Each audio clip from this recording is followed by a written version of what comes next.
Silver fell 3% yesterday, the exact opposite of the week's big bet that an easy Fed would lift it toward $74.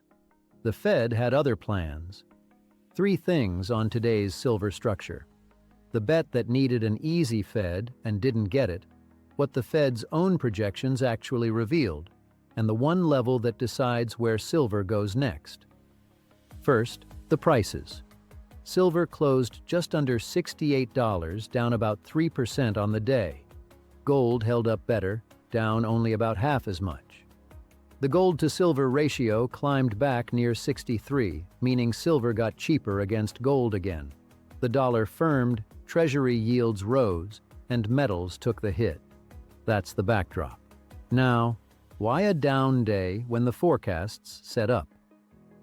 Going into yesterday's Fed meeting, one call kept showing up across precious metals coverage. The setup was specific. If the new chair, Kevin Warsh, treated this year's inflation as a temporary oil price problem and signaled no rate increases, silver would extend its rally toward $72 to $74 this week. It was a clean, testable prediction, so we tested it. Here's what the data actually says. Warsh did the opposite of go easy. The Fed's quarterly rate projections, the chart where every official marks where they expect rates to head, shifted higher. The median official now sees rates ending the year at 3.8%, up from 3.4% back in March. 9 of the 18 officials now expect at least one rate increase this year, 6 expect 2. The signal that cuts were coming this year was stripped out, and Warsh declined to even submit his own projection while stepping back from the Fed's practice of signaling its next move in advance. That is not a chair going easy. That is a committee leaning toward higher rates. The bet on easier policy came off the table fast.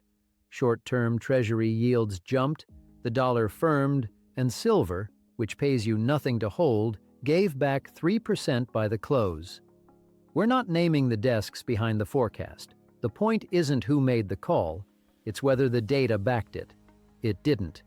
The bet rested on one assumption about one man, that he'd go easy, and the meeting erased it in a single afternoon. The bet needed a Fed that would blink. It got 9 officials raising their hands for a hike, and silver heard them.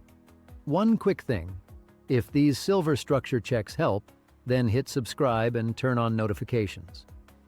So what was the silver itself doing while all this happened? If that 3% drop were really about supply and demand, you'd expect to see it in the vaults. You don't. The latest exchange report, dated the day before the Fed's decision, shows the official vaults barely moved. Deliverable silver, the metal actually available to settle contracts, held flat at about 86 million ounces, zero net change on the day. Total stored silver slipped by 127,000 ounces, against a base of 321 million. That's a rounding error. The one sizable move was just metal shifting between 2 vaults, about 600,000 ounces leaving one and arriving at another. Silver changing addresses, not leaving the building. So the physical market sat still while the paper price swung 3%. That tells you the move came from the rate side, not the metal side, and the long-term case for silver was never going to be settled by one meeting. When safe government bonds start paying more, a metal that pays you nothing has to compete harder for a place in your portfolio. In other words, higher yields quietly raise the cost of just holding silver. So what do you watch now? One line, silver's 200-day average, the long-term trend traders track, sitting near $69, and silver just closed below it. Get back above it and hold, and yesterday's drop looks like a one-day repricing of the Fed, not a new trend.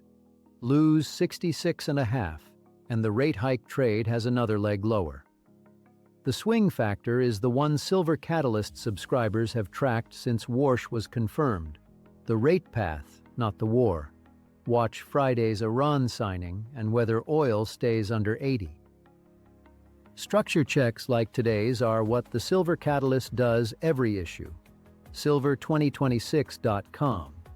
$1 gets you 2 weeks of the newsletter plus the book.